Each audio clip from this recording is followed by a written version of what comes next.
নমস্কার বন্ধুরা। আজকে আপনাদের আমি একটা নতুন টপিক নিয়ে আলোচনা করব। টপিকটা হচ্ছে মনের বয়স যেন 30-এর বেশি না।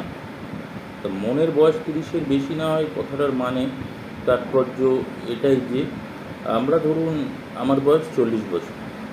40 বছর, এরপরে 45 হবে, 50 হবে, তো দায়িত্বও বাড়বে মানুষের লাইফে। বিয়ে হওয়ার পরে বাবা হয়ে যায়, বাবা হওয়ার পরে বাবা হওয়া বাবা হয়ে বাবা হয়ে যায়। বাবা হওয়ার পরে আমরা আস্তে আস্তে যে 45 হয়ে যায়, মানুষের দেখবেন পোশাক পরার ভঙ্গিমা, লাইফস্টাইল চালানোর ভঙ্গিমা, আমাদের লাইফস্টাইলে কী কী কী ধরনের প্রফেশন লিড করছি তার ভঙ্গিমা, সঙ্গে আমাদের যে মনের ব্যাপার থাকে। মনের ব্যাপার মানে কি, ধরুন আমরা অফিসে যাওয়ার সময় টাই শ্যুট করি, সকালে ঘুম থেকে ওঠার পরে আমরা ঘরোয়া যে ড্রেসগুলো পরি, এবার রাত্রে শুতে যাওয়ার আগে আবার ড্রেস চেঞ্জ হয়, নতুন ড্রেস পরি। লাইফস্টাইলের উপর মডিফাই আনতে হবে। মডিফাই মানে কি, কোনো সময় নিজে ভাবলে হয়ে যাবে, হবে না যে আমার 45-50 হয়ে গেছে, ছেলের বয়স হয়তো 20 বছর হয়েছে। তো ছেলের বয়স যদি 20-25 বছর হয়ে যায়, ছেলে চাকরি পেয়ে গেছে, 30 বছরের ছেলের বিয়ে হয়ে গেছে, তা বিয়ে হয়ে গেল মানে কি, ছেলের নাতিপুতি হলো, তো আমি দাদু হয়ে গেলাম। এবার আমি যেই দাদু হয়ে গেলাম, অ্যাটিচিউড যদি দাদুর মতো চলে আসে, পোশাক পরিধান যদি দাদুর মতো চলে আসে, আমাদের লাইফস্টাইলের যে মোটিভেশন খুব রেস্ট্রিক্টেড হয়ে যায়। মানে 50 বছরে মানুষ যেগুলো করতে পারে পারে না, সেগুলো 30 বছরও করতে পারে। এবার সবাই যদি আমি ভাবি কোন করা কোন না করার কথা বলছি, যেগুলো হচ্ছে আমাদের লাইফস্টাইলে চলার পথে, যেগুলো আদব কায়দা, পোশাক, কথাবার্তা, জীবনে খুশি, আনন্দ, এনজয়মেন্ট, এইগুলো আমরা যদি নিজেকে সবসময় 30-এর মধ্যে রাখি। 30-এর মধ্যে মানে কি, 50-এ দেখা গেল আমরা কেউ কেউ শার্ট ছাড়া অন্য কিছু অ্যালাউই করি। শার্ট পরি, সঙ্গে ইন করে শার্ট, অফিসে যাওয়ার সময়, বাড়িতেও যে কোনো জায়গায় শার্ট। শার্টের কালারের মধ্যেও দেখা যাচ্ছে খোপ খোপ, স্টাইল, কিছু রেস্ট্রিক্টেড বর্ডার আছে, যেগুলো আমরা বয়স হয়ে গেলে পরি। এইগুলোই মার্জিত মনে হয় না।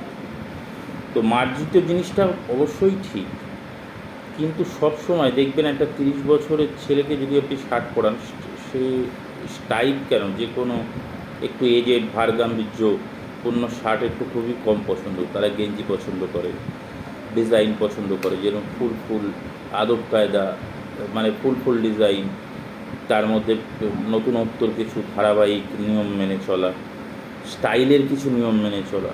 তো আমরা স্টাইলটার উপর গুরুত্ব দিই।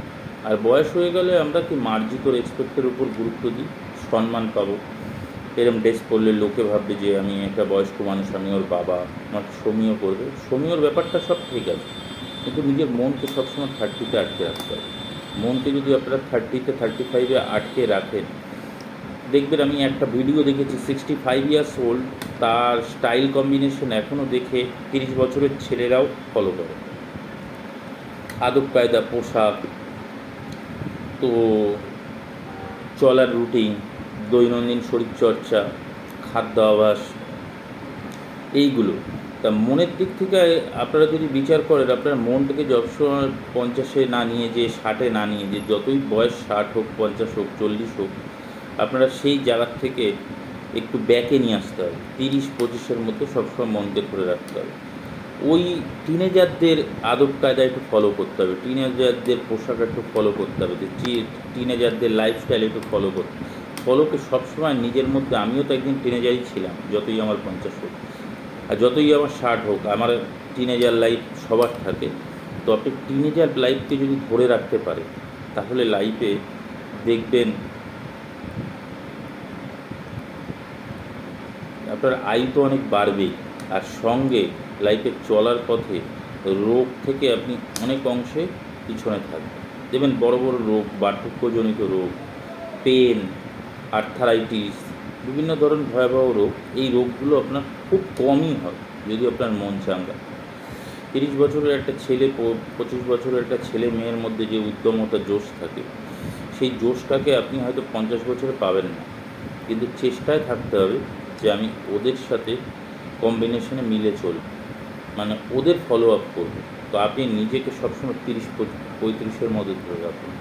আমি কতটা বোঝাতে পারলাম জানি না, তবে আশা করি আমার কথাগুলো সবাই শুনে নিজের প্রতি বুঝতে পারবেন যে আমি কী বোঝাতে চাইছি। অ্যাকচুয়ালি সবসময় নিজেকে 30-25-এর মধ্যে ধরে রাখুন, দেখবেন অনেক অংশে লাইফস্টাইলে অনেক উন্নতি হবে, স্বাস্থ্যেরও অনেক উন্নতি হবে, আর নিজেকে অনেকটা রোগমুক্ত মনে হবে। অনেকের দেখা যায় 40-এও অনেক বড় বড় প্রবলেম দেখা দেয়, 50-এও অনেক বড় বড় প্রবলেম দেখা দেয়। সেই বড় বড় সমস্যাগুলোকে আপনি আসতেই দেবেন না যদি আপনি মনটাকে সবসময় 30-35-এর মধ্যে ধরে রাখেন। লাইফস্টাইলের মধ্যে 30-35 ধরে রাখতে হবে, নিজেকে মডিফাই করতে হবে, নিজেকে টিনেজারদের সাথে মিলিয়ে চলতে হবে, নিজেকে ভাবতে হবে যে আমি টিনেজার। এই ভাবনা চিন্তার মধ্যেই আপনার ধ্যান ধারণা, আপনার সুস্থতার লুকিয়ে আছে। আর আপনি যত নিজেকে এজেড মনে করবেন, যত সবার থেকে আলাদা, যত নিজেকে বয়স্কদের তালিকায় নিয়ে যাবেন, তত আপনার আয়ু কমে যাবে। তার চেষ্টা করুন, আমার কথাগুলো আমি যেগুলো বলেছি আশা করব সবাই বুঝতে পেরেছেন। তার নিজেকে সবসময় ধরে রাখুন 25 থেকে 30-এর মধ্যে সমস্ত দিক থেকে। যদি ধরে রাখতে পারেন তাহলে দেখবেন আপনার জীবনে সুস্থতা সারা জীবন থাকবে, সারা জীবন হ্যাপি লাইফস্টাইল থাকবে, সারা জীবনই আপনি খুশি থাকতে পারছেন, আর রোগ ব্যাধি আপনার থেকে ক্রোশও দূরে থাকবে। নমস্কার।